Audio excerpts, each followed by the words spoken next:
Y Listo, varios por dale, allí sin ningún dicen que el problema. tema es la interdisciplinaridad.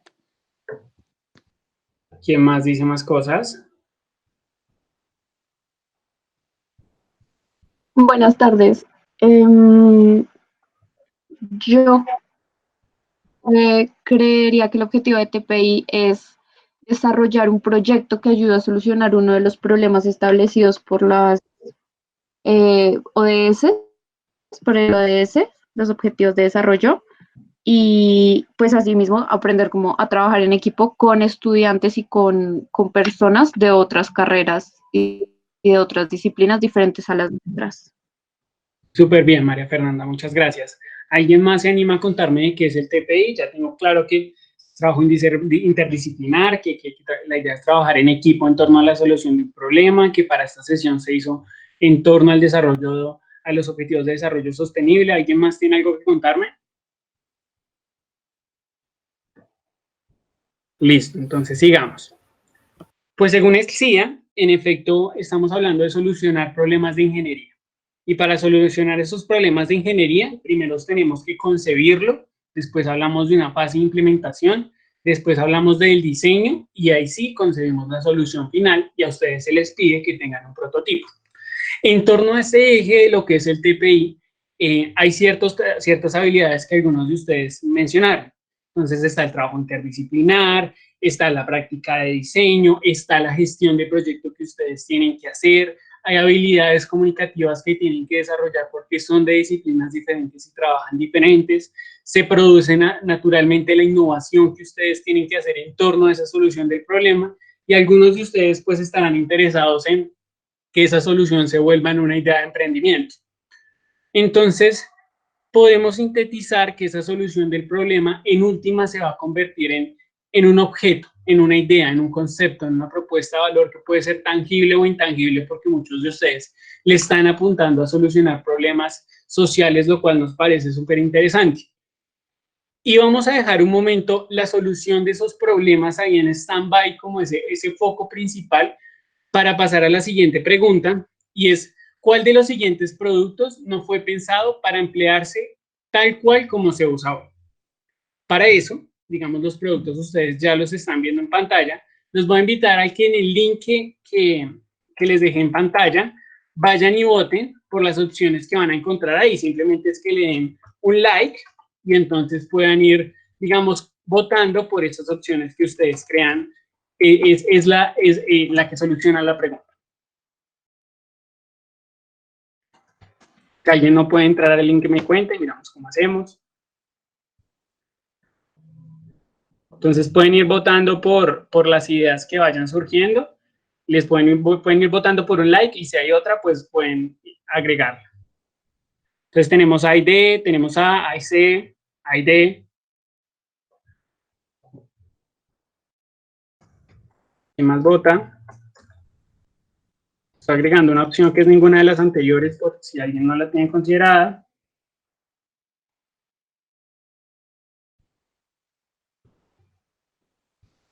Anónimo dice ninguna de las anteriores. B, A y C.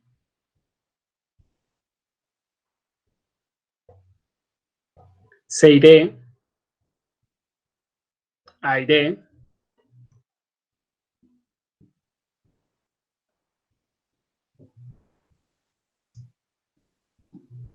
Listo, muchachos. Entonces, la respuesta correcta es que ninguno de estos productos inicialmente fue desarrollado para el uso que hoy se le da. Brevemente, digamos, la Coca-Cola fue desarrollada por John Pemberton, que era un farmacéutico, inicialmente había hecho un jarabe a base de vino y extracto de coca que tenía como fin principal curar los dolores de cabeza y desórdenes nerviosos. Digamos, después se dio cuenta que gracias a la cocaína, digamos, su producto estaba teniendo gran acogida y que la gente no lo estaba usando para eso, sino como una bebida hidratante. La receta se modificó y pues hoy todos sabemos el éxito que tiene la Coca-Cola. Los POSIT, desarrollados inicialmente por la empresa 3M, que curiosamente es una de las empresas principales de respiradores hoy en el mundo, tienen diferentes líneas de negocios. Por allá en 1968, Spencer Silver estaba pensándose en un pegamento que sirviera para ciertas aplicaciones puntuales de la aviación. En ese proceso, Spencer se dio cuenta que desarrolló un pegamento que al adicionarlo sobre papel, digamos, el papel se podía pegar y despegar sin que dañara el papel y pues que eso era algo útil. Sin embargo, no fue sino hasta 1980 cuando un colega de él, digamos, estaba tomando apuntes y se dio cuenta que ese papel que se podía pegar y despegar podía servir como separador. El Viagra, digamos, como alguno de ustedes lo conoce, digamos, ha escuchado, inicialmente fue desarrollado por científicos del hospital de Morrison, de Pfizer. Pfizer estaba financiando la investigación, y digamos, el producto fue desarrollado y patentado para curar la hipertensión arterial y la angina de pecho, digamos que son problemas asociados a la circulación. El producto se lanza así, de hecho, y en el desarrollo se dan cuenta que muchos hombres lo empiezan a consumir, y es porque uno de los efectos secundarios del medicamento era producir erecciones. Entonces, Pfizer muy hábilmente, digamos, patenta ese uso, y es una de las patentes que está patentada por diferentes usos para la disfunción eréctil en los hombres. Y por último, un elemento que queríamos incluir de cara, que no es legal naturalmente, pero digamos Hoffman, que era un químico, estaba sintetizando el LSD de cara a desarrollos farmacéuticos, y en ese proceso, cuando tuvo la droga sintética, lo probó accidentalmente, dice la historia. Cuando lo probó, pues ese fue el primer viaje con una droga sintética, producto que hoy no es legal, pero que igual, digamos, ninguno de los productos inicialmente fue concebido como hoy se está planteando y los usos que hoy tiene legal o ilegal. Y entonces ustedes dirán, ¿qué relación existe entre el punto de partida que tuvimos de qué es el TPI, para qué es el TPI, y los productos que les acabamos de presentar?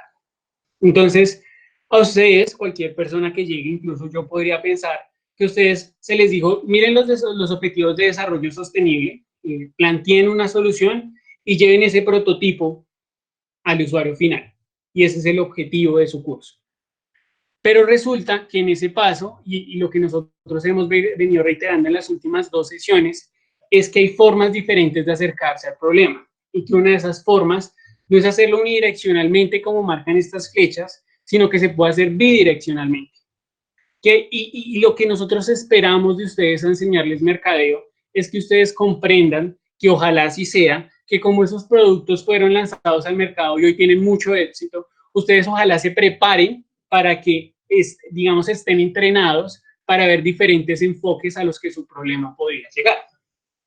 Y entonces, por ejemplo, como lo decía inicialmente, muchos de ustedes han pensado en soluciones que son eminentemente a problemas sociales, pero cuando uno lee la descripción de su proyecto, parece ser que el enfoque con que ustedes abordan el problema es como si solo una comunidad tuviera problemas de agua, o solo una comunidad de Nusme tuviera problemas de desconocimiento de su riqueza cultural. Perdón. Pero pues no es así, ciertamente. La invitación es que cuando ustedes a través del mercadeo conciben el problema, las flechas ya no son unidireccionales, sino que pasan a ser bidireccionales. Y la comprensión del problema se aborda desde un enfoque totalmente diferente, porque ustedes ya comprenden que la solución que están desarrollando quizás no es para una particularidad, sino es para algo que es mucho más general, y su solución se vuelve escalable. Y esa herramienta es la que nosotros hemos venido desarrollando como mercadeo en las 2 últimas sesiones. Entonces, esa es la reflexión que hasta el momento les queremos dejar, muchachos. Le voy a dar paso a Laura, quien nos va a contar como más elementos de reflexión que podemos tener en el último decálogo. Listo. Brian nos comentó por qué es importante el mercadeo en el desarrollo de sus proyectos en el TPI. Por mi parte, acá les voy a dar una definición de tantas que existe de mercadeo, pero que es muy importante para comprender unos elementos específicos del mercadeo que es importante que ustedes tengan claros.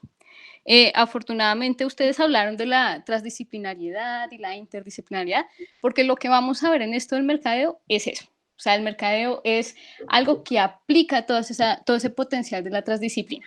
Entonces, esta visión del mercadeo, que se llama la Insight Vision, surge porque al mercadeo migran muchas teorías de las ciencias humanas, de la antropología, de la psicología, de la sociología. Entonces, en esta medida, se construye esta definición, y es que el mercadeo es un área encargada de la elaboración de estrategias que le confieren valor adicional a un producto o servicio. Se encarga además de la construcción de canales que conectan a los consumidores con marcas específicas. Entonces acá lo importante que hay que comprender es que el valor adicional no se refiere únicamente a las cualidades físicas de un producto.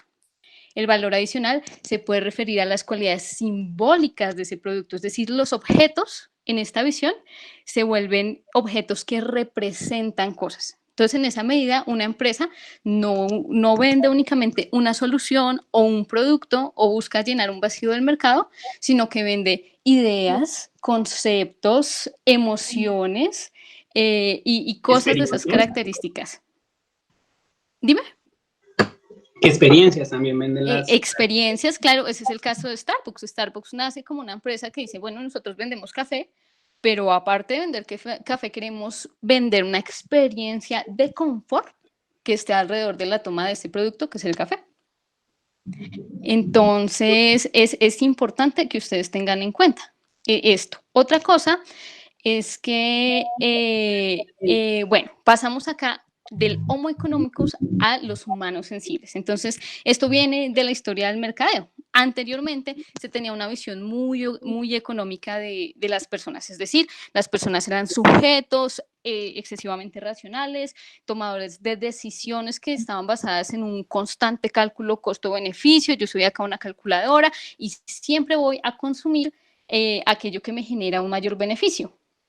Sin embargo, con esto que les menciono, de que comienza la psicología, la antropología acá a hacer aportes en esta disciplina que es el mercadeo, ellos dicen, no, los humanos son sensibles y sus hábitos de consumo están motivados por otras cosas. Esos hábitos de consumo están motivados por sus emociones, están motivados por su cultura, están motivados por quienes son en el mundo, y en esa medida esto también hay que comprenderlo para varias cosas. Es decir, vamos a tener en cuenta que el mercadeo no solo busca tener un producto.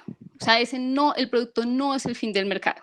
El mercadeo puede utilizarse, bueno, sí, para diseñar un producto y que efectivamente ese producto supla una necesidad, pero también puede motivarse para dirigir la innovación en un producto que ya existe, o para identificar un público objetivo, como les hablaba Ronald en la primera sesión, que es el proceso de segmentación de mercado. Vamos a ver, acá identificamos un grupo y a este grupo le podemos hacer llegar cierto producto, o también podemos buscar un canal para llevar un producto que ya tenemos, porque el canal que tenemos no funciona o no es el mejor, o precisamente no responde a esas necesidades emocionales de las personas.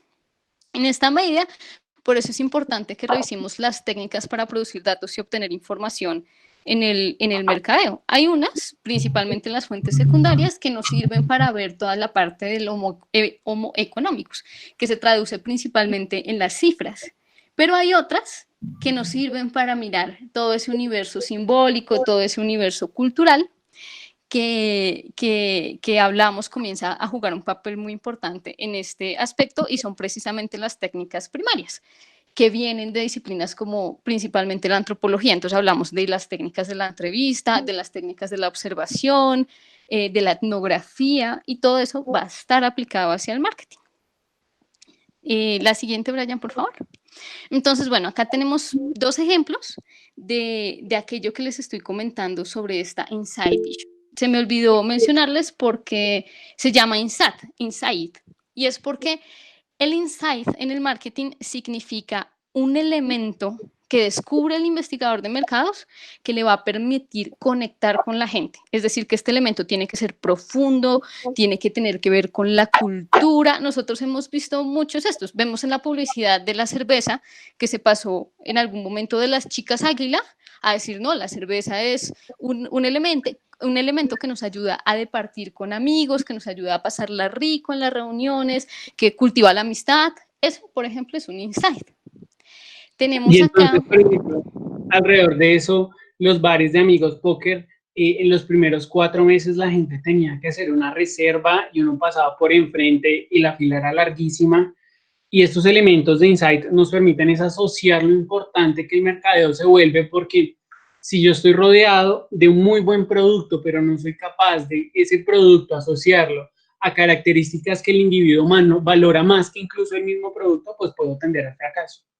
Ujú. Y esto explica muchas cosas que vivimos actualmente, por ejemplo, los casos de Apple, cuando en algún momento de la historia se hacían unas filas enormes cada vez que salía un nuevo dispositivo de Apple, y uno puede decir, no, pero no entiendo por qué, y si mucha gente no explota ni siquiera el potencial que tienen esos dispositivos porque no lo saben manejar al nivel de ese potencial, pero hay algo más. Y ese algo más está en que Apple tuvo una campaña de fidelización grandísima que realmente hace que las personas puedan comprar todo el tiempo esos dispositivos que salen nuevos, sin importar la frecuencia.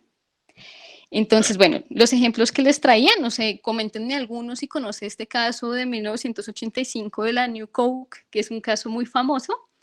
Entonces, cuéntenme.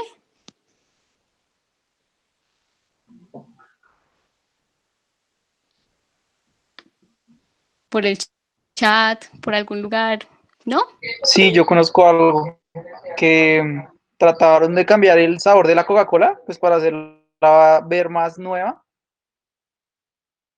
digamos que compitiendo con la Pepsi, pero pues finalmente a las personas no les gustó esto y pues casi que protestaron para volver a tener el sabor Exactamente. Entonces, en tradicional. 1985, Pepsi sacó como una campaña publicitaria para vender su producto y fue muy exitosa. O sea, la gente consumió en ese momento Pepsi a lo loco. En 1985, Coca-Cola perdió como el 30% de su cuota de mercado. Entonces, lo que ellos dijeron es, no, nosotros tenemos que buscar un sabor que sea parecido al de la Pepsi. Entonces ellos lanzan esta Coca-Cola que se llama New Coke y la publicidad era como el cambio es bueno, esta Coca-Cola sabe 3 veces mejor y si bien este producto tuvo un buen comportamiento como las primeras semanas, después se fue al traste. Y esto tuvo que ver después con las investigaciones que hicieron con que las personas asociaban a la Coca-Cola con la tradición. Entonces, cambiarle el sabor era cambiarle los valores a las personas. Y por eso fue tan extremo el descontento de las personas que incluso llegaron a protestar para que la Coca-Cola volviera a su sabor tradicional. Entonces, lo otro que les tengo es un ejemplo de esta visión insight en la publicidad. Entonces, Brian, si puedes, por favor, reproducir los videos. Ya los videos se los mandé acá por el chat, muchachos. Si quieren, los pueden abrir en otra pestaña, porque si los reproduzco acá, pues se va a ver lento y no creo que esa sea la gracia. Entonces, si quieren, damos un minuto para que lo vean y nos van confirmando si ya lo ven ahí interactuando por el chat. Listo.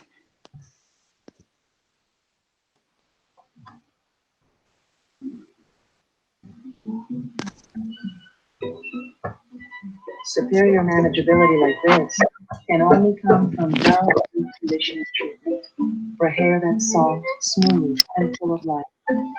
I'm done.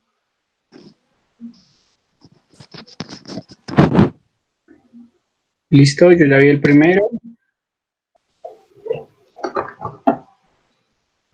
¿Listo, chicos? ¿Ya lo vieron?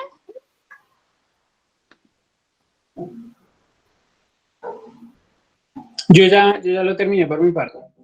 Bueno, igual, por favor, cuéntenos qué opinan sobre esto. Esta es una evolución de los comerciales de Dove y que tienen cualidades supremamente distintas. Entonces, a la luz de lo que acabamos de ver, ¿qué opinan ustedes de estos comerciales? Los escuchamos, muchachos. Anímense a activar el micrófono.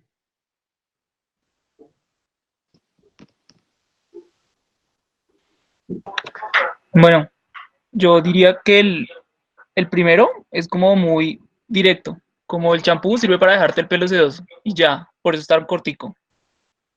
Y digamos que el segundo ya intenta no vender champú, sino como la actitud de las personas, como hacer sentir bien a las personas con ellas mismas si se hace ese producto. Sí, exactamente. ¿Alguien más? ¿Otra opinión? Muchas gracias, Nicolás.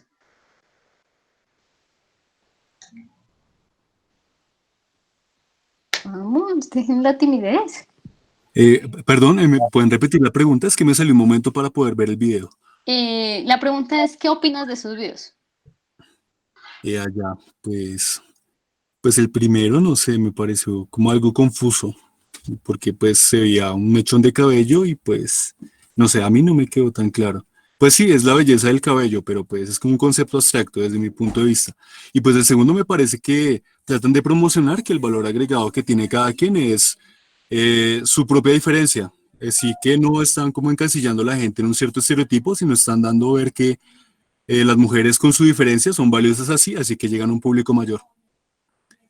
Sí, muy bien, exactamente. Entonces, el primer comercial es un tipo de comercial que se denominan que exaltan las cualidades físicas del producto. Entonces, lo que quiere mostrar es que es muy delicado porque muestran a una rosita ahí que sale perfecta después de estar en el champú y el cabello queda sedoso y suave.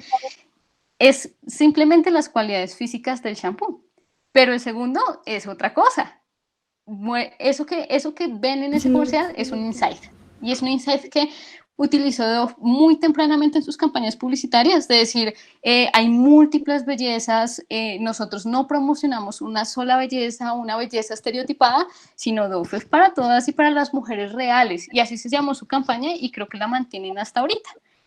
Es un insight tan poderoso que en este momento lo utilizan muchas campañas publicitarias de la industria cosmética. Entonces, yo he visto varios, no sé, de Natura, de Saison, etc., pero es un insight muy poderoso que conecta con este proceso histórico del empoderamiento femenino. Entonces, ahí vamos viendo la importancia de conectar con lo simbólico. En la primera, los de Coca-Cola no tenían idea que Coca-Cola era muy importante para la tradición, y en esa medida fracasaron al lanzar un producto. Entonces, si nosotros no tenemos en cuenta esos elementos simbólicos, podemos fracasar en nuestra solución a un problema. Y en el otro, pues nos muestran cómo podemos buscar unos canales que sean muy intensos, que puedan conectar de una forma muy poderosa con los consumidores. Entonces, por ejemplo, para sus proyectos son cosas que ustedes deben comenzar a evaluar. Yo los estuve ojeando, los problemas que ustedes plantearon, y muchos son de carácter social. Y como son de carácter social, para que sea una solución que realmente aplique y que realmente sea muy valiosa, hay que comenzar a ver esos elementos sociales que van a comenzar a determinar por qué razones puede ser exitoso su producto o su solución o por qué razones no.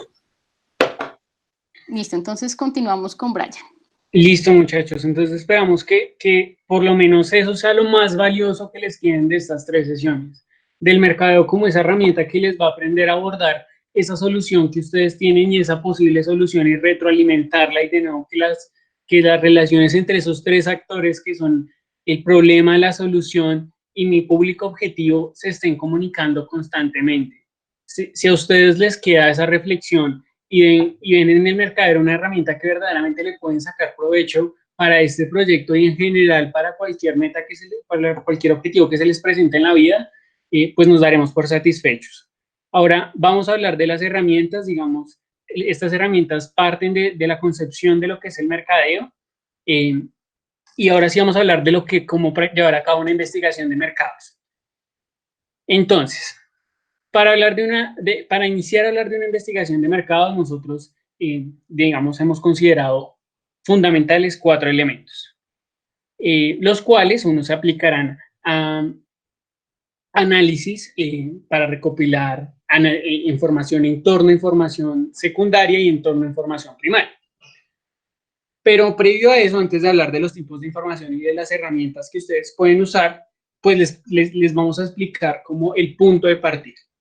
Y el punto de partida es la definición del problema y objetivos de la investigación.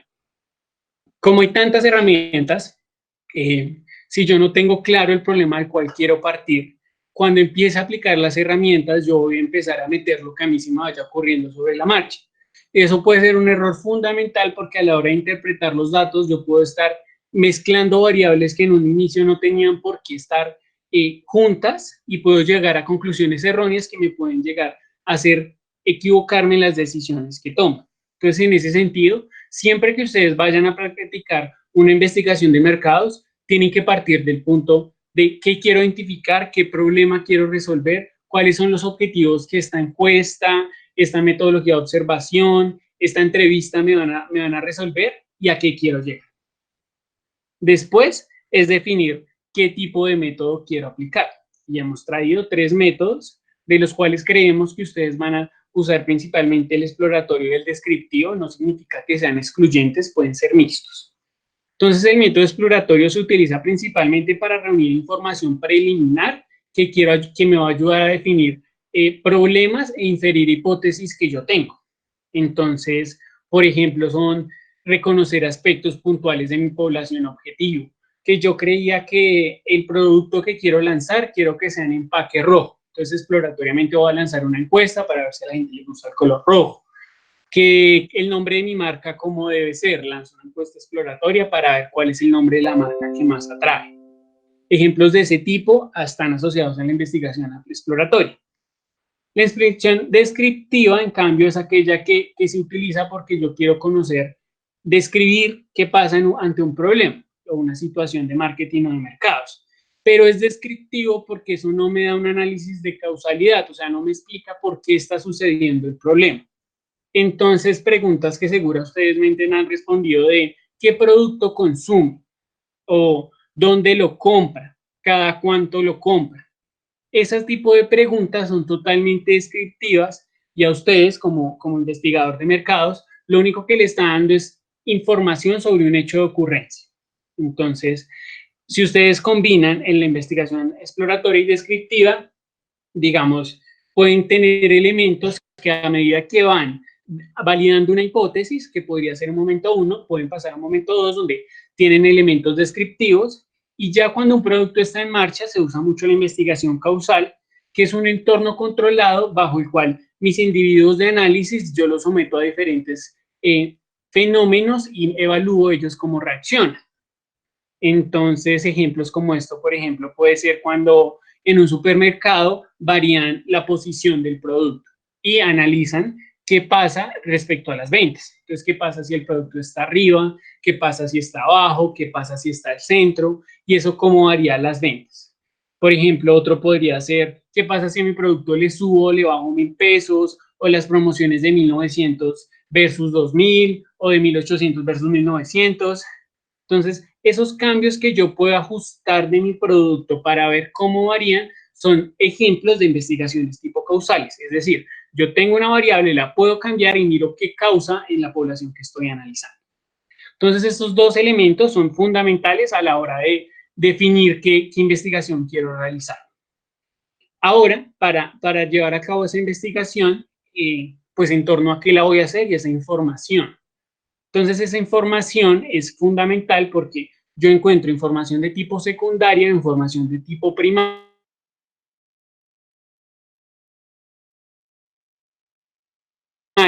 y según el tipo de investigación puedo definir que para esto, digamos, hay dos tipos de información que nosotros los hemos llamado puntos de partida, es decir, desde dónde va a partir mi investigación de mercado. Desde un punto de vista general, que fundamentalmente son fuentes de búsqueda secundarias, o desde un punto de vista particular. La literatura dice que digamos, uno debe partir cuando está desarrollando un producto como ustedes desde lo general, es decir, desde concebir desde lo más grande hasta lo más pequeño. Y para eso, digamos, hay dos grandes sectores de análisis que ustedes deben considerar al principio, el mercado y la competencia. Cada uno de esos mercados tiene un contexto, y cada uno de esos mercados les hemos traído unas herramientas y tienen unas preguntas sugeridas que se las voy a leer rápidamente y las podemos analizar a la luz de un ejemplo. Entonces, en el mercado yo me podría preguntar cuál es la estructura del mercado, cuál es el tamaño del mercado, qué componen el mercado, cómo está creciendo ese mercado, cómo es la evolución y tendencia. Entonces, un ejemplo que usamos mucho en Mentor para ejemplificar esto es el ejemplo de las gaseosas. Supongamos que uno de ustedes quiere desarrollar una gaseosa.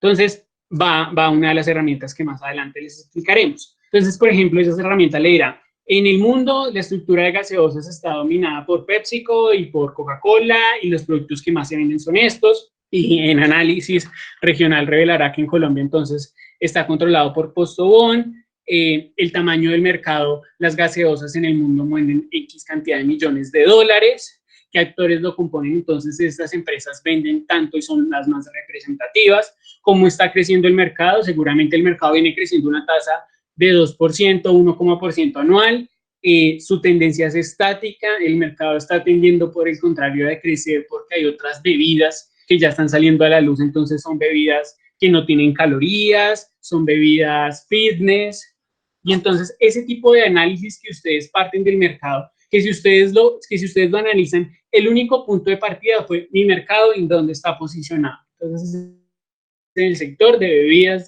en mi sector de bebidas, comprendamos cómo está ese sector.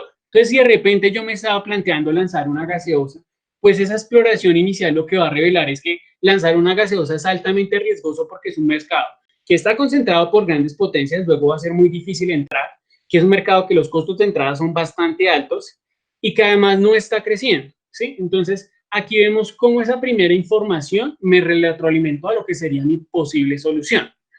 Lo mismo pasa si fuese un problema social. Entonces, yo pienso que estoy desarrollando una solución de agua para una comunidad en específico. Pero entonces, si yo voy y miro cómo se está caracterizando este problema a partir de organizaciones mundiales y entiendo ya las soluciones que se están dando, seguramente eso me va a retroalimentar mi solución. Voy a encontrar alternativas que ya fueron implementadas en otras comunidades y eso va a hacer que mi solución se nutra de esas alternativas y sea una mejor solución. Entonces, desde la teoría estoy contemplando un punto desde partida, desde la teoría del arte y desde un punto investigativo. Ahora la competencia, ya pasamos a las herramientas, es quiénes son mis competidores, cuál es su participación en el mercado y cuáles son sus estrategias.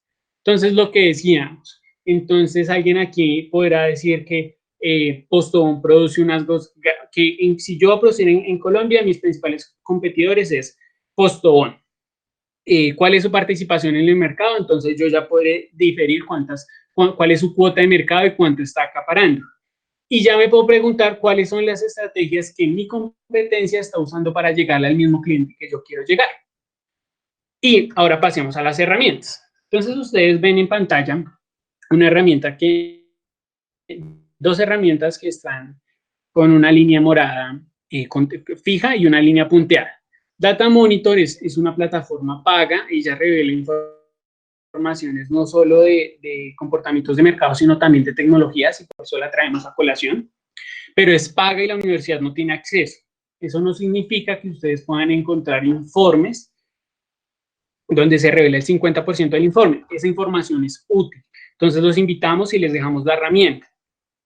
Euromonitor es una base de datos que la universidad tiene un periodo de prueba por este semestre y por eso le vamos a dedicar un poquito más de tiempo y más adelante Laura nos va a explicar de qué es Euromonitor, cómo entramos a Euromonitor, qué elementos lo componen. Entonces más adelante vamos a tener todo un apartado especializado para esta base de datos que podría ser la más usada en el mundo.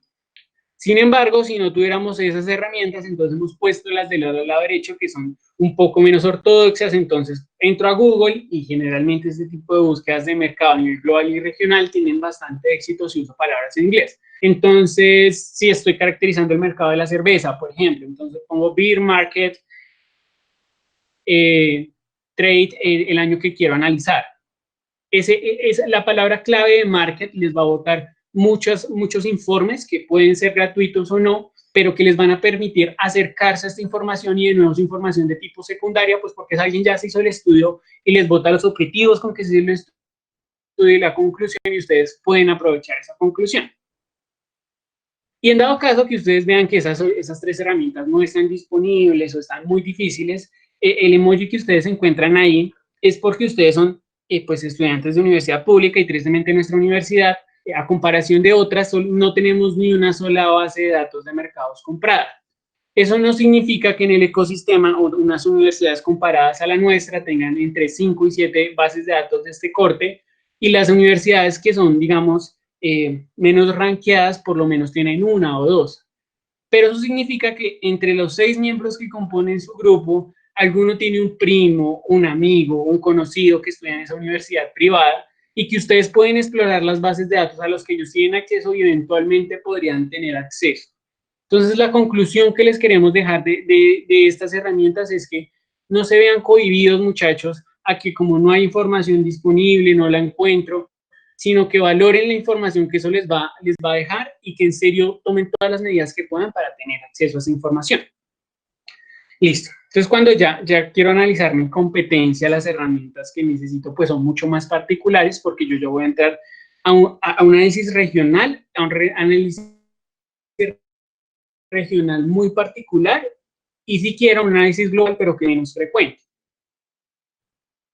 Entonces, aquí de nuevo aparece Euromonitor, pero es una herramienta que se llama Gestor. Esta herramienta Ustedes la pueden encontrar en la Facultad de Ciencias Económicas, entonces ustedes van allá a la Facultad de Ciencias Económicas y van a la unidad de análisis, ellos allá le van a enseñar a usar esa herramienta. ¿Qué les va a arrojar esa herramienta? Estados de resultados. Entonces, un estado de resultados fundamentalmente les va a decir los ingresos que una compañía reporta, los costos, la utilidad que está teniendo, el comportamiento que esa compañía ha tenido en los últimos años, información que legalmente ellos tienen que reportar y que Gestor, digamos, lo que hace es agrupar toda una industria y les procesa y les analiza la información. ¿Eso por qué es útil? Porque, digamos, cuando yo quiero analizar qué participación de mercado tienen mis competidores y hasta ahora estoy empezando a explorar el producto, pues la información que yo encuentro es muy poca. Esta herramienta y esta metodología es una proxy que puede ser bastante distante de la realidad, pero que es más que simplemente decir, no, pues yo veo que la cerveza que más se vende es Póker, sino que brinda números, pues ustedes van a poder entrar a esta base de datos que es Gestor, y si les va a aparecer a la facultad en la superintendencia también van a encontrar la información menos procesada, pero la van a encontrar. Entonces van a poder, digamos, analizar esos desde los estados de resultados de las empresas, cómo se está comportando. Entonces, si esa empresa viene creciendo, no viene creciendo, se viene endeudando, tiene una cartera morosa, ese tipo de análisis son bastante simples, ustedes no necesitan contadores. Dentro de la Facultad de Ciencias Económicas se ofrecen asesorías gratuitas y son una herramienta a la que ustedes tienen acceso y de la cual van a poder cuantificar el mercado y su competencia. Ya cuando ustedes tienen una empresa muy particular que ustedes saben que esa empresa es la empresa que marca tendencia en el mercado, pues entonces si es una empresa grande, ustedes en Google van y le agregan la palabra informe de gestión tal año. Entonces, no sé, Corona. Entonces ustedes van y buscan Corona informe de gestión año 2019 y ellos botan los mismos análisis de resultados, pero ahora hacen una evaluación cualitativa de los resultados que ellos tuvieron. Entonces esa palabra es bastante útil porque para las empresas grandes todas tienen informes de resultados y eso puede ser muy útil cuando ustedes tienen un producto. Si no lo tienen, pues de nuevo, y están pensando en una solución para un problema social, su mejor estrategia es las bases de datos gubernamentales, el tipo de Organización Mundial de la Salud, Organización Mundial del Comercio. Las organizaciones mundiales son las encargadas como de focalizar las diferentes páginas que tienen los países y centralizan la información. Entonces aquí les hemos dejado estas herramientas, vamos a dar paso a explicar Euromonitor. ¿Hasta aquí alguien tiene alguna pregunta? Perdón, ¿cómo se hace para acceder a las asesorías de la Facultad de Ciencias Económicas?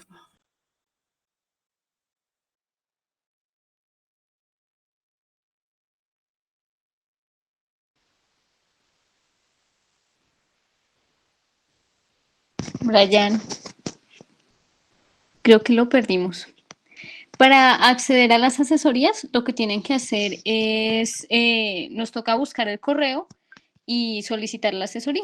Pero entonces, si quieren, con los profesores del TPI, nosotros les enviamos el correo para que puedan acceder.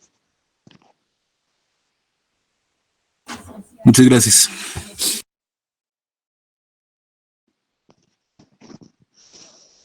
Bueno, entonces mientras Brian regresa, porque es quien está proyectando la presentación, me gustaría saber si todos y todas tienen claro la diferencia entre fuentes primarias y fuentes secundarias.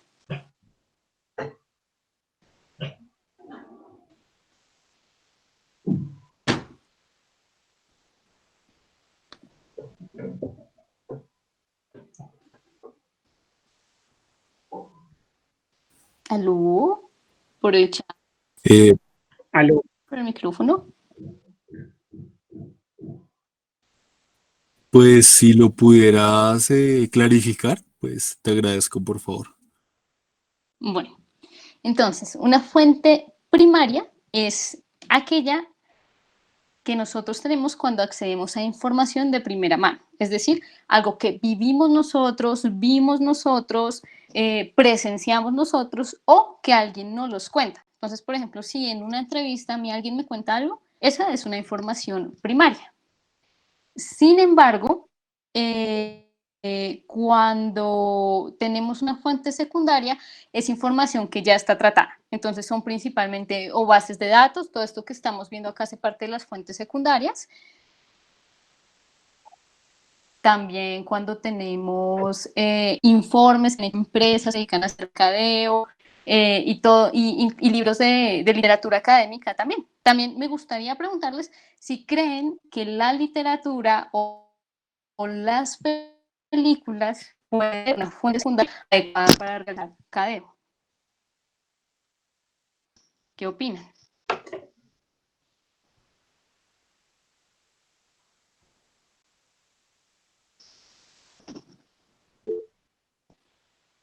Bueno, acá Sergio dice que no, alguien más.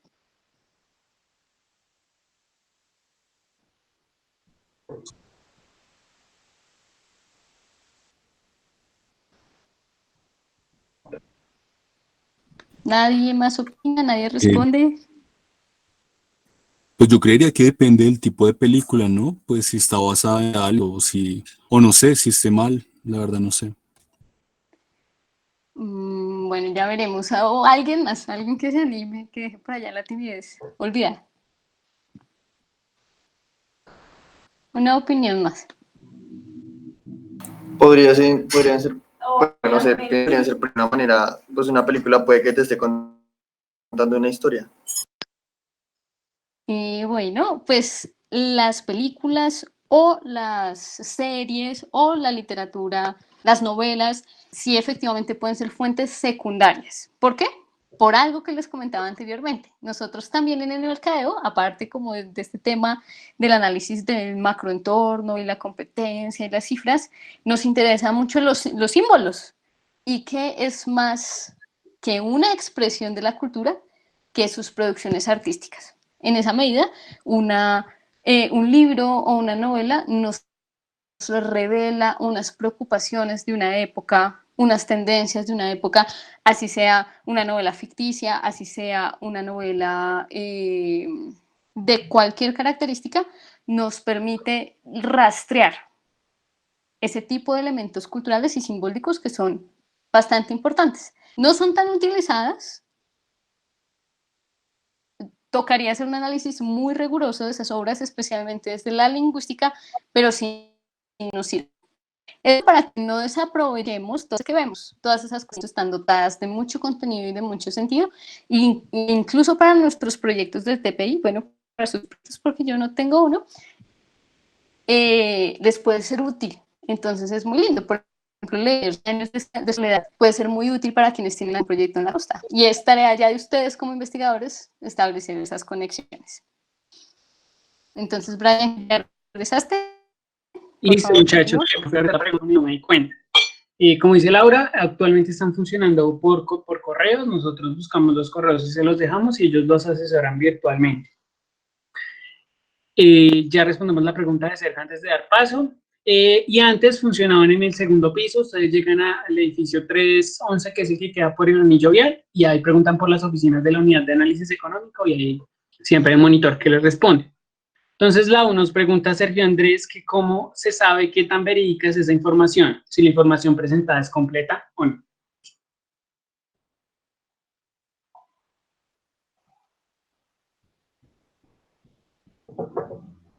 ¿Nos escuchas?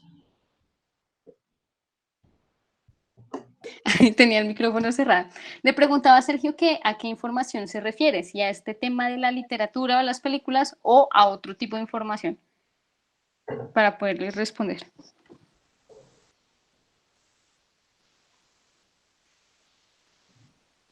A las películas, Sergio, una película, si es de ficción, nunca nos va a develar que la información es verídica precisamente porque es ficticia.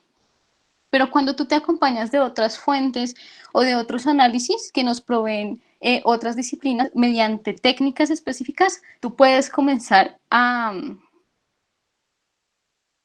investigar y ¿cómo se llama?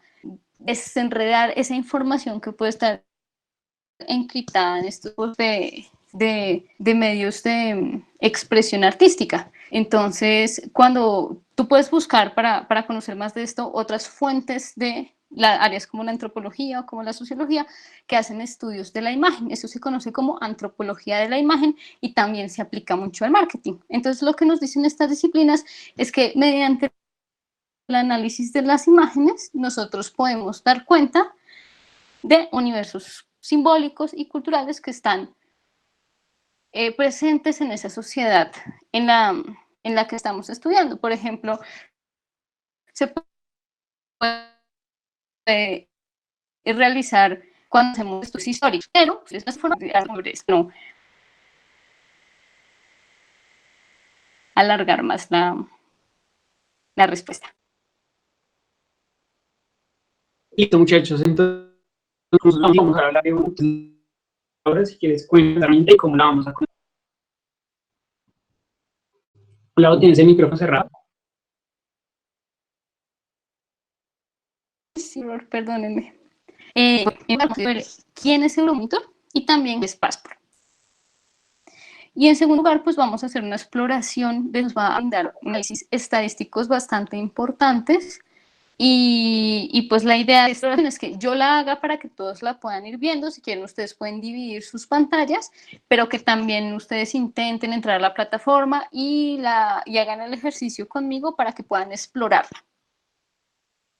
Entonces, bueno, Euromonitor es una empresa de consultoría, entonces se considera como el proveedor de análisis de inteligencia global de mercados más grande del mundo, tiene muchas oficinas en países del mundo y por eso nos pueden dar estadísticas de todos estos países. Entonces, en Euromonitor, bueno, esta empresa de consultoría creó una base de datos para poner al servicio de todas las personas esos análisis que hacen, esta plataforma se llama Passport. Entonces, en Passport lo que nosotros vamos a encontrar es mucha información estadística sobre industria, sobre consumidores, sobre economía, sobre empresas, y esta información nos las van a presentar de múltiples maneras. Entonces nosotros podemos tener los datos en bruto, o sea, las series estadísticas, podemos tener todo un análisis gráfico, también ellos nos van a proporcionar análisis hechos por los investigadores de Euromonitor, entonces son artículos que ya nos brindan un poco la información procesada. Y vamos a encontrar paneles, que es que ahorita vamos a ver cómo se comporta. Entonces, la invitación es que exploren mucho esta plataforma, es muy rica y nos va a permitir acceder a información que de no tener la plataforma no podríamos acceder con mucha facilidad. Entonces, si quieres, Brian, te pido que dejes de compartir tu pantalla. Entonces, muchachos, si quieren, vayan abriendo otra pestaña. El audio la voy a ir de una forma lenta. Pueden ir paralelamente, ir la pantalla a un lado del audio y al otro lado la ventana para que la vayan conociendo. Digamos, el ejercicio les quede. Igual esta presentación, Nicolás se las comparte grabada para que tengan información. Por favor, si avanzo muy rápido en la plataforma, de pronto no les ha cargado todavía, avísenme. Y por ahora, avísenme si ya pueden visualizar mi pantalla. Yo te digo lo. Listo, entonces lo primero que vamos a hacer es entrar a la página del sistema de bibliotecas de la universidad. Por favor, avisen por el chat si ya están ahí y Brian me avisa a mí. Listo. ¿Listo? Entonces escriben SINAP. No, yo te aviso. Entonces escriben SINAP en Google y de una llegan a esta página que la les está proyectando.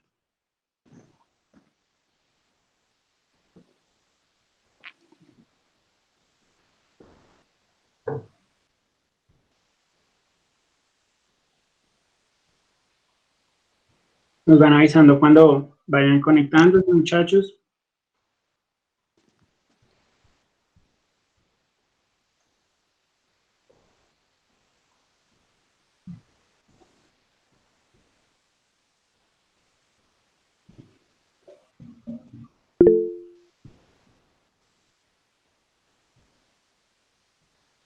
¿Listo? ¿Ya hay alguien por ahí? María Fernanda ya está conectada. El monitor nos compartió el enlace, entonces de Euromonitor al correo nos cuenta Santiago. Johnny dice que ya entró. Listo, entonces voy a seguir. Aquí vamos a ir a esta pestañita que dice recursos electrónicos. En esta parte lo que vamos a encontrar son todas las bases de datos que tiene la universidad, que son una gran cantidad, y que usualmente los estudiantes no usamos, pero que vale la pena explorar. Y vamos a buscar acá la letra P para buscar Passport. Passport va a ser la segunda base de datos que nos va a aparecer y pues vamos a poner sobre el nombre para acceder.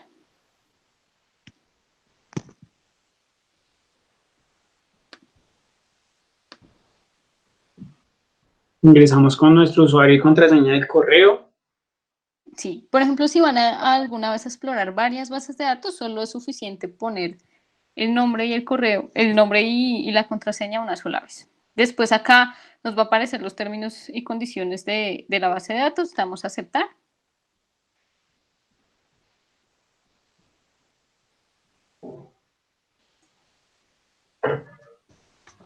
Y ahí ya estamos en la plataforma. Debo comentarles que en este momento Passport está trabajando con un error. Entonces hay algún tipo de información, por ejemplo, estas partecitas de acá arriba, que no podemos visualizar correctamente. Ya con la división estamos trabajando para solucionar este error. Entonces, si un día estos ustedes exploran la plataforma y hay información que no les aparece, no se preocupen. Vamos a procurar que se resuelva lo más pronto posible. Por favor, avísenos si ya están en Passport todos.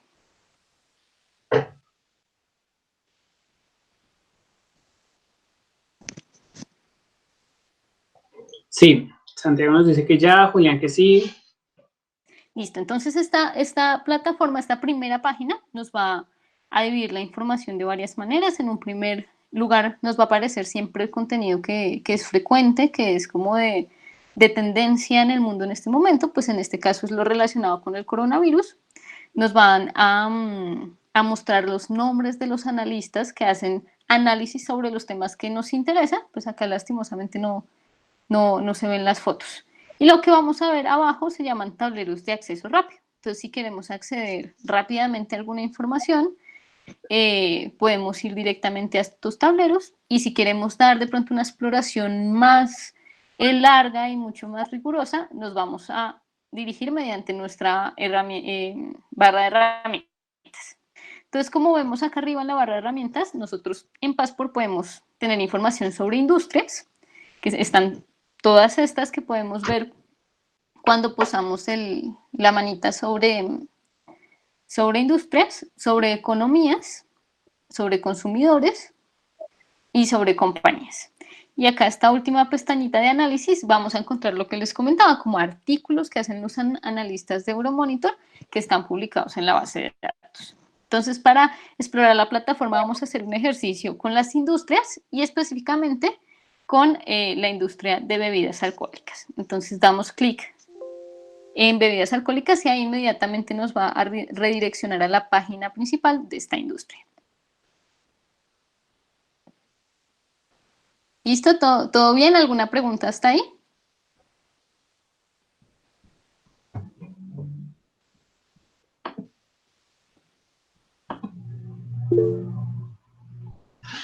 Listo, Michael nos dice que todo bien. Listo. Entonces, la información que nos va a dar Passport está dividida, como les comentaba, en estadísticas, gráficas, análisis, y acá pues podemos acceder de acuerdo a la información que queramos.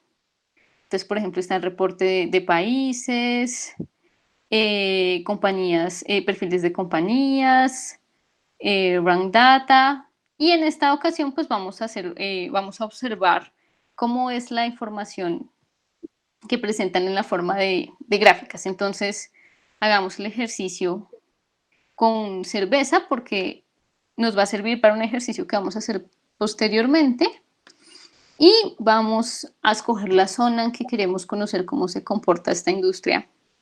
Entonces, busquemos Latinoamérica y busquemos Colombia. Y vamos para allá, a ver qué nos encontramos.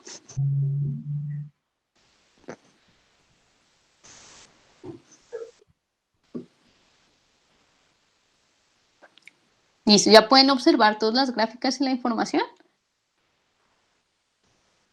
Yo sí te veo, Leo.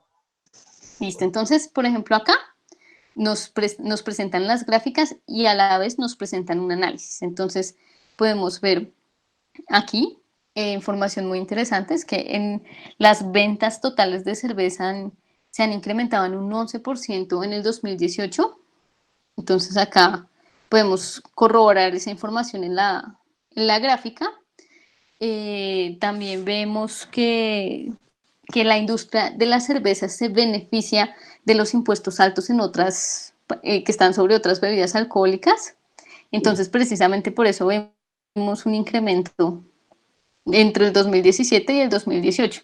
En la ley de financiamiento del año pasado se estableció que se iba a poner un impuesto sobre la cerveza. Entonces me imagino que por esto los analistas de Euromonitor también nos proyectan que muy seguramente para los años siguientes el consumo de cerveza va a ser menor que para el 2018. Y que este aumento en el consumo se debe precisamente a eso, a un efecto un poco del precio de las otras bebidas alcohólicas en la cerveza. Y bueno, acá podemos explorar mucha más información acerca del comportamiento. Si seguimos explorando en las otras pantallas, podemos observar, en las otras pestañas, únicamente cómo se compran las vacas. Entonces tenemos la que ya nos había mostrado sobre el aumento de las ventas en millones de litros, y por acá está el crecimiento. Entonces, pues es una industria que ha sido demasiado volátil, sorprendentemente, que tuvo este repunte en el 2018, pero que se proyecta que va a decrecer en sus ventas en los años siguientes. ¿Qué más vemos por acá? Acá ventas de cerveza por categoría. Entonces tenemos que la cerveza en millones de litros, entonces se venden 0,6 millones de litros de cerveza negra. Y acá podríamos comenzar a estudiar o hacernos preguntas sobre los hábitos de consumo de los consumidores y las consumidoras de cerveza. Por acá están las ventas de cerveza negra. Y bueno, otra información, bastante información que nos puede ser de utilidad para estudiar cualquier industria. Entonces, para que vayan pensando en sus proyectos. Entonces, Lau, por ejemplo, mira, en esta última parte están las cervezas más vendidas y las empresas que las venden. Entonces, de cara a estas preguntas que nosotros les planteábamos, muchachos, de cuál es la estructura del mercado, cuál es el tamaño, qué actores lo componen, cómo está creciendo, cuál es la evolución y tendencia. Si ustedes se dan cuenta, algo que uno normalmente hubiera tenido que levantar casi con las uñas en Google, aquí Passport les bota toda la información, y es información que es muy relevante.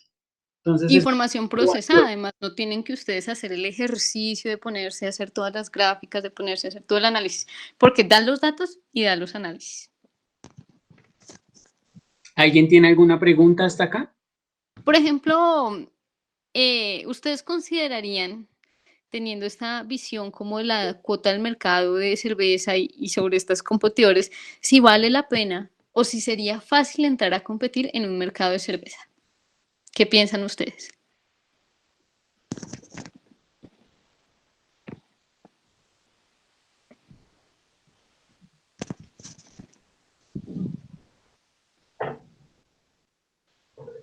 María Fernanda, no sé si es bastante difícil Yo opino igual que por el nivel de industrialización que tiene esas empresas, por ejemplo, las tres, cuatro principales. O sea, es muy complicado entrar a competir a alguien que produce cerveza en gran cantidad, a alguien que va a empezar a producir a nivel artesanal.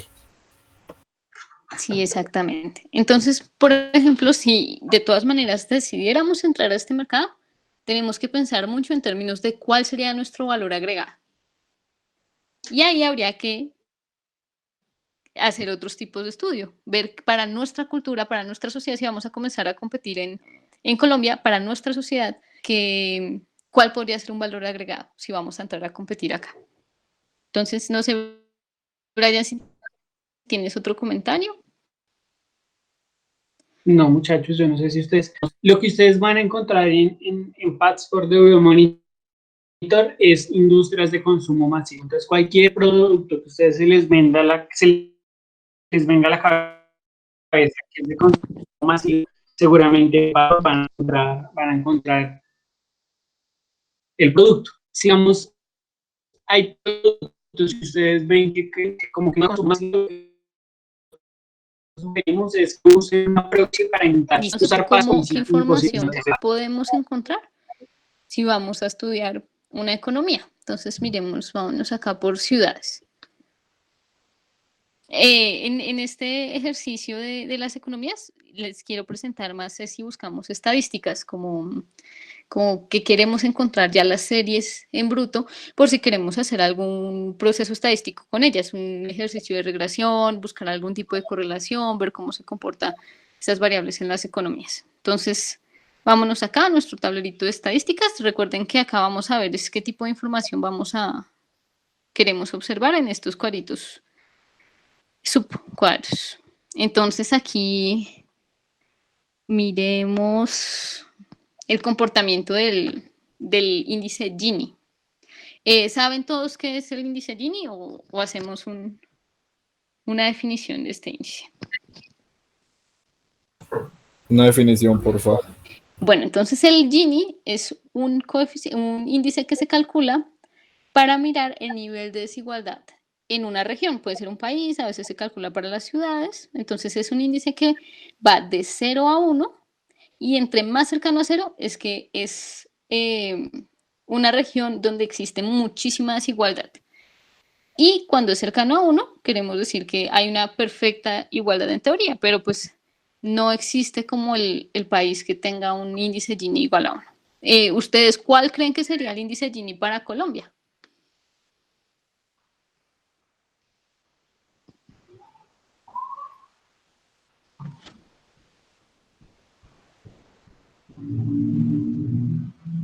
Cero dos dice Ronald. 03, 04. Bueno, es posiblemente 03. bastante bajito. Esto es, por ejemplo, a ustedes les sirve mucho para caracterizar sus problemas. Como les mencionaba antes, cuando hicimos el sondeo sobre sus proyectos, hay muchos que están interesados en solucionar problemas de carácter social. Entonces, en esta medida, estos datos, específicamente estos que caracterizan las economías, pues les van a ser muy útiles. Entonces, bueno, acá ya ponemos que queremos nuestra variable índice Gini. Vamos a escoger la geografía y más adelante veremos nuestros datos. Entonces, nuestra geografía es para Latinoamérica y para Colombia específicamente. Entonces, nos dirigimos acá a buscar.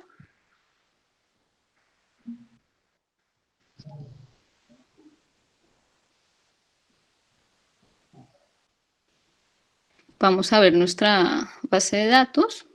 Recuerden, miren, para todos nos ofrecen la opción de análisis. Entonces, siempre es bueno leer los análisis que hacen las personas de Euromonitor. Bueno, acá no lo presentan en porcentaje, por eso aparece como 53 o 52. Y lo tenemos desde el 2014. Entonces, pongamos una serie un poquito más larga para mirar cómo se ha comportado. Vamos a ver si lo tienen desde el 85.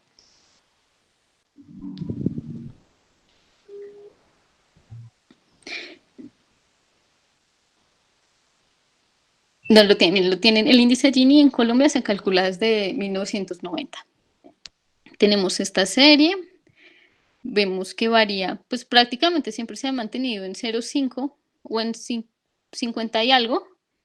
Aumentó mucho en los 90, en la primera parte del milenio, y comenzó a bajar como desde el 2011. Pero pues no, como vemos, la conclusión que podemos sacar acá es que el índice de Gini en Colombia no ha tenido grandes variaciones en todos estos años que estamos viendo de la serie. Se supone que los datos que íbamos a ver acá eran para ciudades. Pero seguramente no se calcula el índice Gini para las ciudades de Colombia ni para los departamentos, y por esta razón nos muestra el de Colombia. ¿Tienen alguna pregunta sobre estos datos?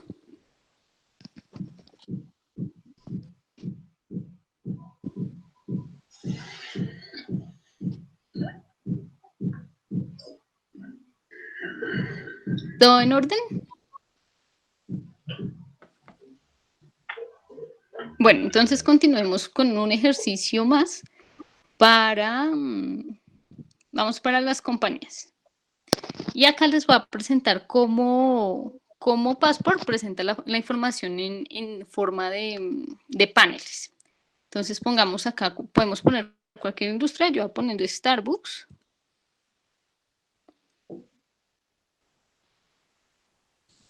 Lau, alguien nos preguntaba que si Bavaria tiene monopolizado el mercado, entonces, ¿qué te parece si hacemos el ejercicio con Bavaria? Que si Bavaria, vamos a ver, listo, entonces hagámoslo con Bavaria.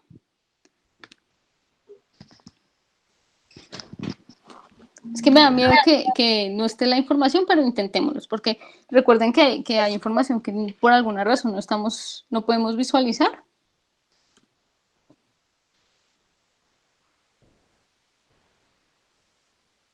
¿Cuál será?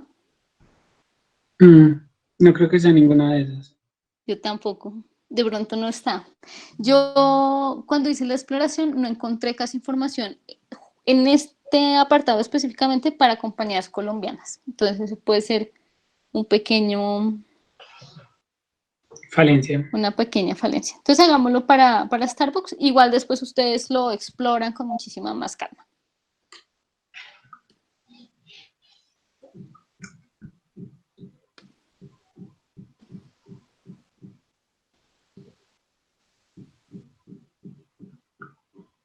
Y acá les quería mostrar, podemos buscar el perfil de la empresa, pero en este momento no lo permite visualizar. Pero entonces miremos por acá la información que nos puede presentar en los paneles.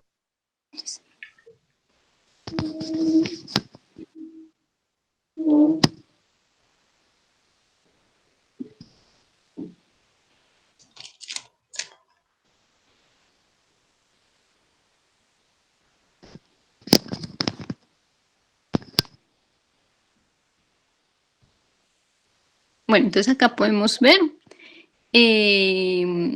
una categoría de venta en la que participa Starbucks, que es soft drinks, pero pues vemos que no tiene participación en Colombia. Entonces voy a poner una en la que sí, que es Coffee Ready to Drink, que es el café que viene como envasado. Starbucks es una de las empresas como que de primera forma han hecho este tipo de venta de café. Por eso dice que la compañía tiene una participación del 97,6% en esta industria en Colombia. Entonces acá podemos ver cómo se comporta en todo el mundo. Y por acá abajo lo que podemos hacer es mirar la información específicamente para Colombia.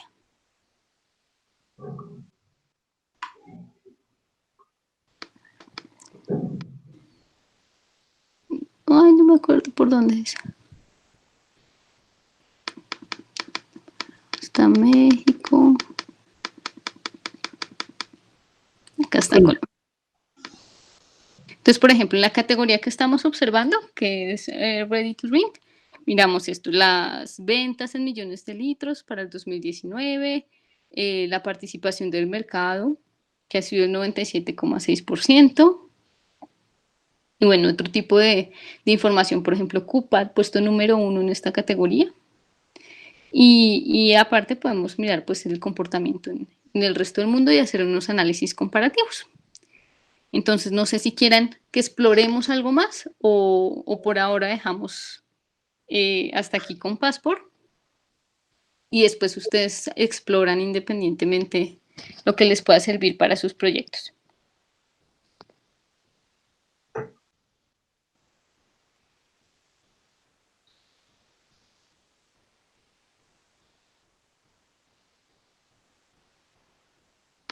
Listo, entonces, eso es Euromonitor, muchachos. La invitación es a que lo usen y nos estén contando cómo les va. Al correo de Mentor, que es mentor@piso.org, nos pueden escribir preguntas si llegan a tener. Entonces, si quieren, volvamos a nuestra presentación. Me confirman cuando la puedan ver, por favor. Listo. Ya la podemos ver, Brian. Listo.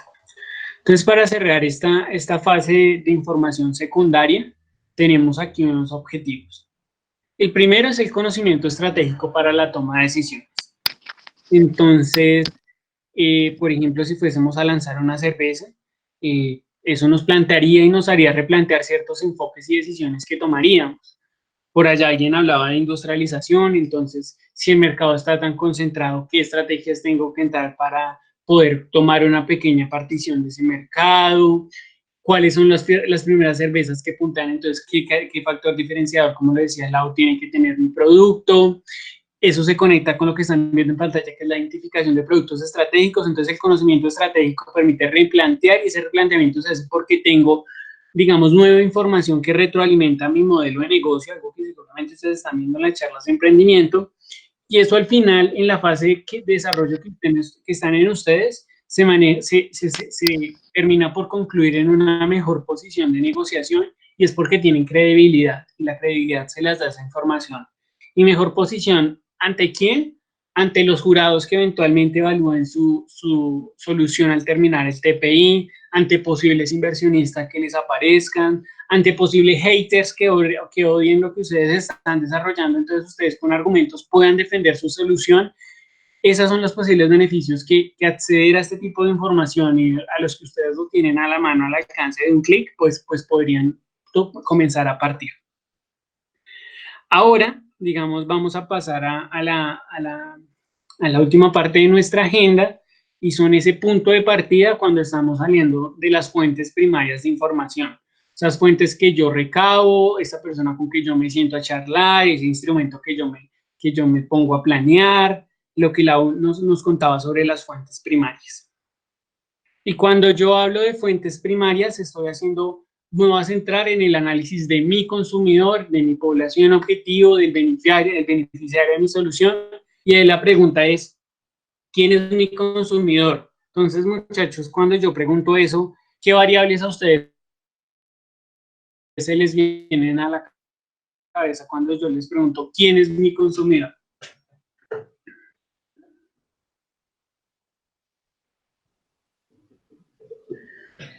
Por el chat pueden escribir, anímense a activar el micrófono.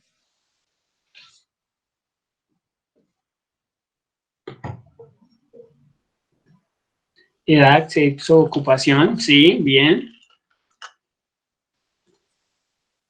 ¿Qué más se les ocurre? Población urbana, población rural, muy bien, para esos problemas sociales que tenemos es súper importante. Nivel de educación, el producto que yo estoy ofreciendo es clarísimo saber qué tipo de población lo consume.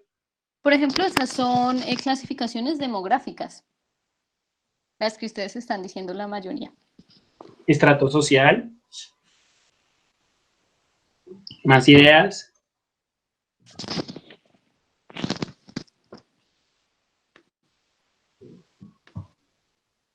Bueno, entonces, otras posibles ideas que podríamos tener ahí es, por ejemplo, la disposición de compra. ¿Qué hace que mi usuario final esté motivado o no a consumir un producto? ¿Cada cuánto lo compra? ¿Dónde mi comprador conoció mi producto? ¿Lo conoció por internet o lo conoció en un bar, lo conoció en un restaurante? ¿Cuál es el proceso de compra que lleva a cabo mi comprador? Entonces, no sé, primero mira en internet cuando va a comprar un celular y se informa y ve youtubers, y el mejor youtuber que él ve es ese, o no, porque el celular que yo tengo lo usa un famoso, entonces quiero tener ese celular. Todas esas preguntas que a ustedes se les vengan a la cabeza de quién es mi consumidor, y cada variable va a depender de las especificaciones de su producto o su servicio o la solución que estén pensando. Entonces, de nuevo, aquí la definición del problema es cuando juega un papel fundamental, ¿sí? Cuando ustedes establecen cuál es el problema que quieren resolver, van a establecer las dimensiones que quieren conocer de su consumidor. Y va a ser imposible que con un solo instrumento que ustedes quieran aplicar, lleguen a conocer, a caracterizar todas las dimensiones, pues por lo que decía Laura, nosotros ahora somos unos seres mucho más complejos que cuando lo éramos a través del análisis de lomos económicos, y ahora comprender al individuo es muy difícil, pero sí identificar a partir de la definición de ese problema qué dimensión del consumidor quiero llegar, va a simplificar y va a hacer que mi herramienta tenga mejores alcances.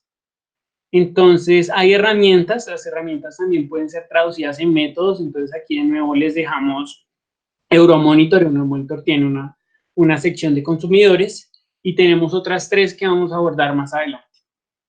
Entonces, el tercer paso, cuando ya teníamos definido el problema, el segundo paso cuando ya habíamos establecido qué tipo de investigación íbamos a hacer, el tercero es definir el enfoque.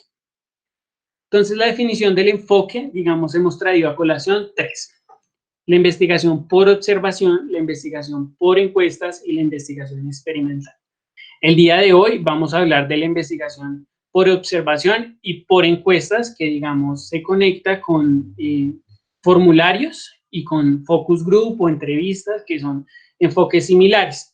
La investigación experimental está un poco anidada a la investigación de tipo causal, y en este sentido, digamos, se usan cuando yo ya tengo establecido mi producto de una mejor forma en el mercado y quiero medir interacciones de forma diferente.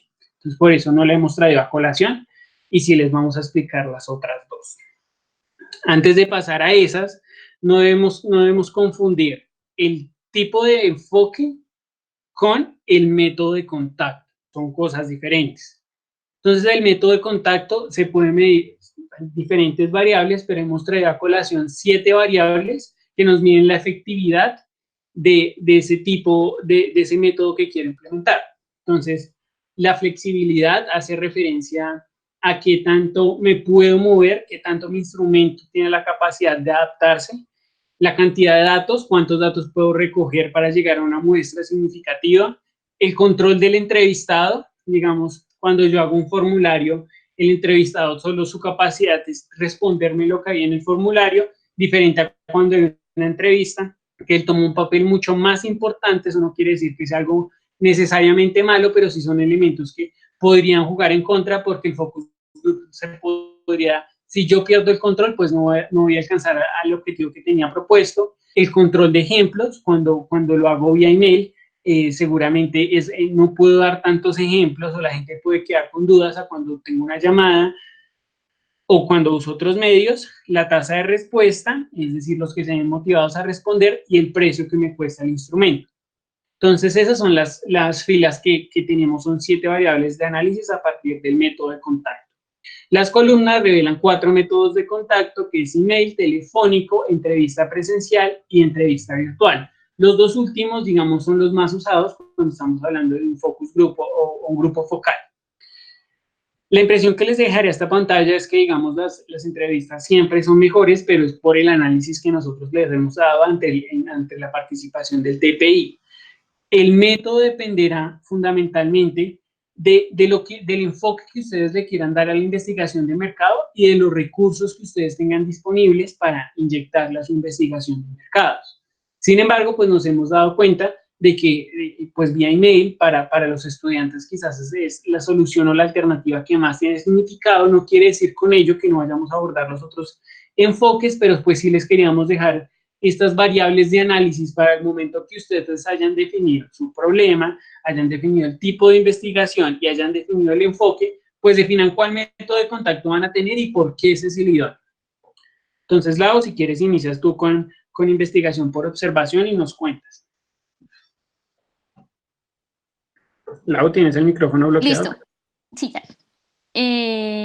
Bueno, entonces, una de esas fuentes primarias que utilizamos para hacer investigación de mercado viene precisamente de la antropología. Este personaje que aparece en la foto de la izquierda es un antropólogo que se apellida Malinowski, y él hizo estudios de las comunidades indígenas australianas. Entonces, lo que él comenzó a decir es decir, que la observación era muy importante para estudiar las comunidades, y específicamente un tipo particular de observación que se llama la observación participante. Como yo les comentaba antes, estas técnicas migraron hacia el marketing, y por esta razón ahora se utiliza la observación para estudiar a nuestra propia cultura, bueno, también a otras culturas, pero con los objetivos de saber cómo actuar mejor en el mercado. Entonces, ¿qué es observar? Pues observar es mirar detenidamente qué pasa en una situación, y se hace con el objetivo de detectar ¿Qué contextos y situaciones expresan y generan los universos culturales que nos interesan para hacer mercadeo? La siguiente, Brian, por favor. Entonces, hay dos tipos de observación, como les comentaba, la observación no participante y la observación participante. Entonces, la no participante es como la vieja escuela. Tenemos que se caracteriza porque el investigador es externo a lo que observa. Entonces, es el símil del biólogo o la bióloga que observa la naturaleza tal y cual es, cómo se comporta, pero no está inmiscuido en lo que observa. Y tenemos la participante, que se caracteriza por otra cosa, y es que la cultura únicamente puede ser comprendida si uno hace parte y tiene la experiencia de esos universos culturales de los que quiere dar cuenta. Entonces, en ambos tipos de observación existe algo que se llaman los instrumentos de registro, porque se busca que esta observación sea sistemática. Es decir, lo que queremos detectar cuando hacemos observación es que hay patrones. Entonces, muchas empresas consultoras de mercado lo que hacen es hacer observación en los supermercados. Entonces, quieren dar cuenta de quién es el encargado de la toma final de la decisión de comprar un producto. Entonces, en esa medida, mientras observamos qué pasa cuando alguien se acerca al estante, vemos si va con su familia, si la decisión la toman principalmente los niños o si hay alguna cosa externa que influencia la toma de esa decisión. Por esta razón, es importante hacer investigación de mercado siguiendo esta técnica. Entonces, la siguiente, por favor.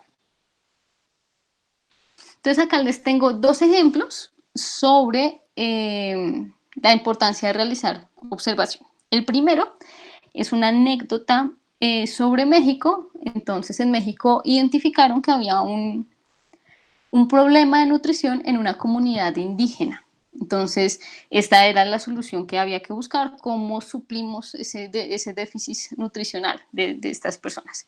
Entonces, una empresa ofreció como alternativa al Estado una semilla que estaba mejorada. Entonces, esta semilla era más resistente, era mucho más productiva.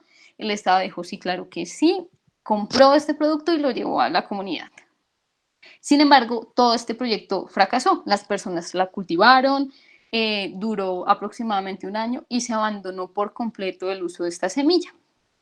Entonces, ¿qué fue lo que pasó? Tuvieron que pedir que se hiciera una investigación de mercados para identificar cuál fue el problema.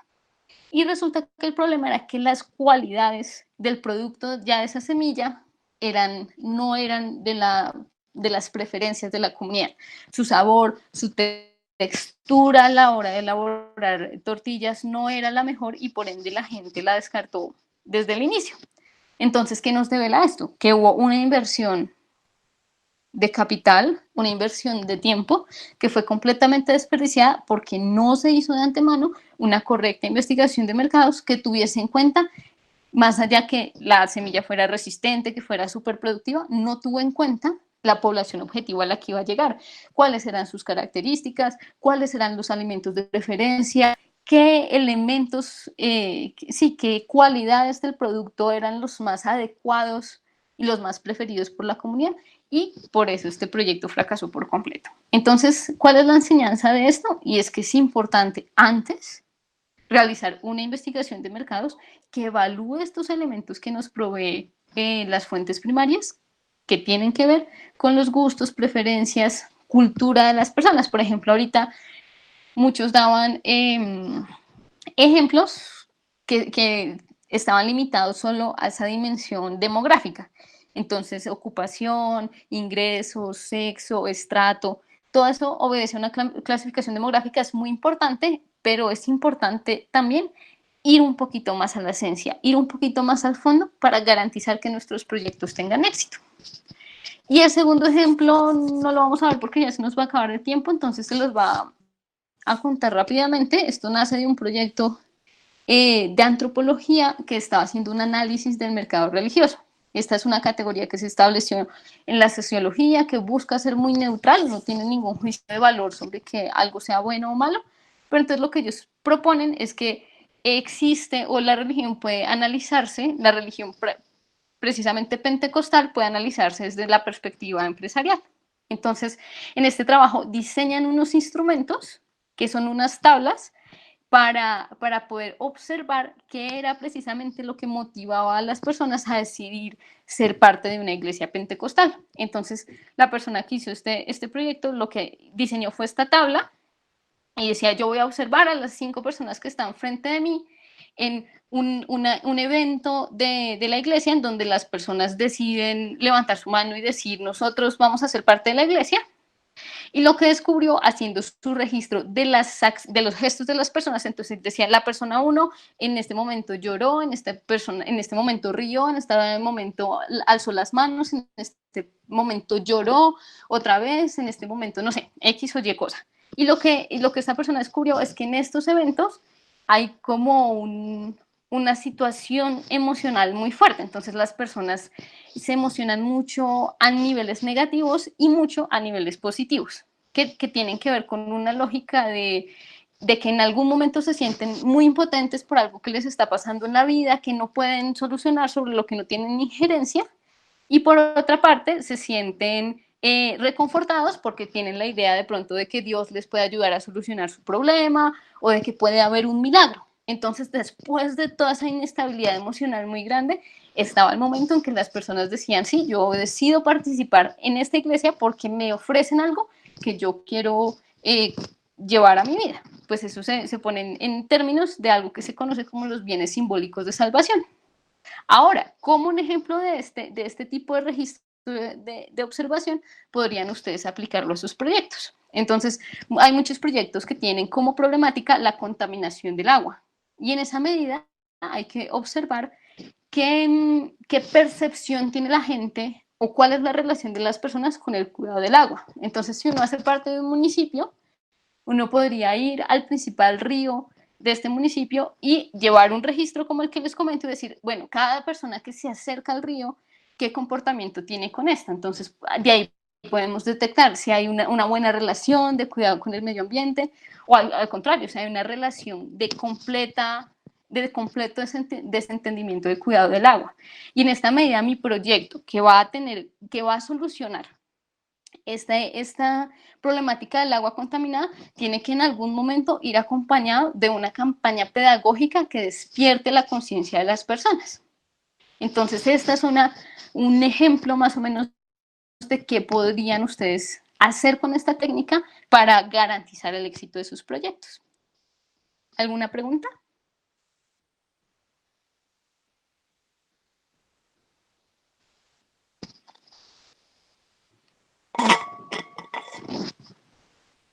Bueno, muchachos, entonces sigamos, nos quedan 2 herramientas, le vamos a dedicar 5 minuticos a cada una de ellas. La primera es la que creemos para ustedes puede ser más atractiva y es la fuente primaria para adquisición de información vía investigación tipo encuestas. Tenemos aquí unos tips, entonces el primero es revisar los objetivos de investigación como siempre lo hemos planteado. Entonces, cada pregunta que aparezca en la encuesta debe tener un objetivo y si es posible cada pregunta debe estar de una u otra forma correlacionadas entre sí para que construyan a la solución del objetivo que plantearon. Este objetivo debe ser claro, medible, específico y además también sugerimos que en la descripción de la encuesta se agregue una breve descripción de por qué estamos haciendo la encuesta, es decir, que ustedes las personas que les manden el formulario les cuenten, no sé, que este formulario es para desarrollar un prototipo en el marco del curso del tercer de proyectos interdisciplinarios, que los resultados, si es de su interés, lo darán a conocer. Ese tipo de información la valoran los entrevistados porque sienten que su aporte y su opinión es importante. Lo segundo es desarrollar una metodología, es decir, cuando yo ya tengo claro mis objetivos, tengo claro desarrollar las preguntas, el tipo de pregunta que va a hacer, si es una pregunta abierta, cerrada, cómo la voy a incluir en el formulario, si el formulario va a estar dividido por secciones, en cada sección se va a dividir a acumular qué tipo de información y de nuevo esas secciones cómo se relacionan entre ellas. Lo tercero es diseñar un cuestionario. Este primer diseño proponemos siempre se haga con el equipo de trabajo, se hagan un borrador en el que ustedes puedan tachar las preguntas, conectar una con otra y ahí sí pasar al diseño de las preguntas. En en la herramienta que nosotros les proponemos, que en este Google Form es gratuito, y algo que funciona en medio es ofrecer una pequeña recompensa. Entonces, ofrecer una rifa porque uno le llene la encuesta, dar un pequeño obsequio, lo que ustedes consideren mejor, y de nuevo el presupuesto lo permita, es lo adecuado. Ahora, aquí hay una nota que es importante resaltar, y es que muchos de nosotros hacemos encuestas porque nos cogió la tarde y tengo que presentar informes de cómo me aproximé da para que nosotros les contemos, pues, qué se tiene y qué no se tiene que hacer en una entrevista. Entonces, hay 3 tipos de entrevista: pirámide, rombo y pirámide invertida. Entonces, es imaginarnos las figuras y a partir de esa concepción, yo planeo y formulo mi entrevista. Entonces, si es una pirámide, yo voy a partir de algo muy específico y mis preguntas se van a ir ampliando. Entonces, ¿qué hace la empresa? ¿Cuáles son las áreas funcionales? ¿Cuántas personas trabajan en esas áreas funcionales? Preguntas para un producto. ¿Qué producto consume? ¿Cada cuánto lo consume? Las preguntas van siendo específicas y se van ampliando. Cuando uso una estructura tipo rombo, entonces empiezo por algo muy particular, me amplío, recuperé el suficiente número de información y el investigador tiene, digamos, la facultad de empezar a cerrar sobre los aspectos que más le interesan para de nuevo terminar en algo muy puntual. Y cuando ya es la pirámide invertida, pues es al contrario. Empiezo de cosas muy generales y voy cada vez acercándome a cosas más particulares. El tipo de entrevista que voy a realizar responde fundamentalmente al público que se lo voy a hacer. Entonces, si es mucha gente, si es poca, si es virtual o no, digamos, ahí yo defino el tipo de entrevista que quiero hacer y el tipo de información que quiero recopilar. Una entrevista... Yo tengo un comentario chiquitico. Dime. Es importante tener en cuenta acá en las entrevistas que el propósito de una entrevista es ampliar un poquito la información que encontramos en la encuesta. Entonces, como investigadores debemos tener un poquito de cuidado de que cuando entrevistemos no tengamos la misma información porque estamos haciendo doble trabajo. Entonces, que utilizando estos diferentes tipos de entrevista, poder ir ampliando un poquito más la información para conocer más la complejidad de aquel público objetivo que queremos conocer. Exactamente. Mientras un formulario, por ejemplo, yo lo pueda usar para mi consumidor final del producto o servicio que estoy diseñando, una entrevista lo puedo hacer para mi decisor de compra. Entonces, estas entrevistas estaban focalizadas, por ejemplo, para personas de mi competencia que me quieran colaborar, que no estén relacionadas directamente. Podría ser, por ejemplo, otros bares, decisores de compra como los mismos dueños de bar, que son los que toman la decisión de comprar mi producto y distribuirlo, más no es mi consumidor final. Entonces, la diferencia entre la entrevista y el formulario es a quién se la voy a hacer. Una entrevista es algo que parte de una persona particular y que yo ya tengo identificada y que su opinión es más valiosa para mí, por eso voy a dedicar más recursos. Y de nuevo, pues por eso también es un método con las deficiencias que veíamos más atrás. Ahora, es muy importante que se prepare la entrevista, es decir, el tipo de preguntas, cómo las voy a hacer, y el entrevistador o el entrevistante, porque yo puedo llegar a encontrarme con personas que no estén prestas a colaborar con mi entrevista o que quieran boicotear el focus group. Entonces, el entrevistador debe ser esa persona lo suficientemente asertiva y con una comunicación verbal avanzada, digamos que tenga esa habilidad blanda más desarrollada dentro del equipo, porque debe ser capaz de responder ante las diferentes percepciones que las personas puedan reaccionar y puede que la persona no esté presta a colaborar. Entonces, eso también es un tip que les dejamos.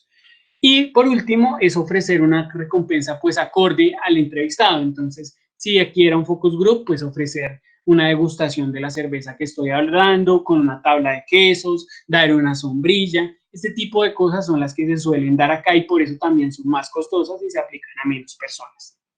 De entrada teníamos, digamos, otro formulario. Este formulario lo llenaban menos personas, lo llenaron 25 personas que eran otros productores artesanales pequeños de cerveza. Lo que encontramos es que, por ejemplo, aquí de entrada el método de recolección era no idóneo porque era también un formulario, lo cual no nos permitía captar información de ese público objetivo que ya habíamos considerado era importante. Entonces estábamos perdiendo información. Entonces el error que aquí les queríamos resaltar era que no era lo adecuado.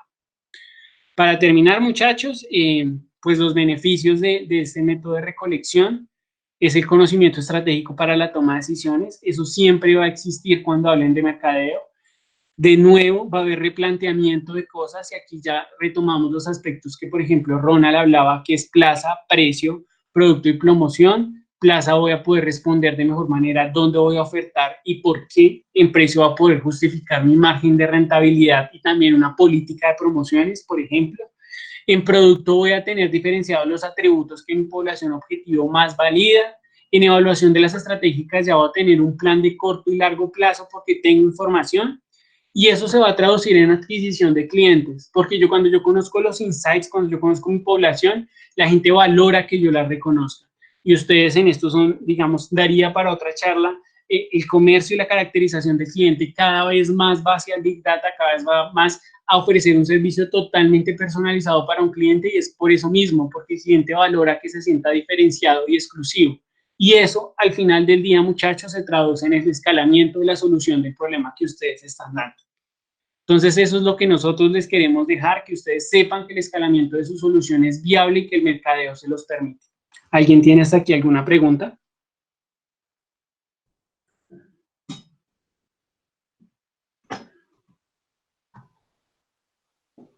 ¿No? ¿Ninguna? Bueno, Nicolás, eso es todo por parte nuestra. A ustedes agradecerles su paciencia y comprensión y sobre todo escucha. Y muchas gracias a todos y a todas.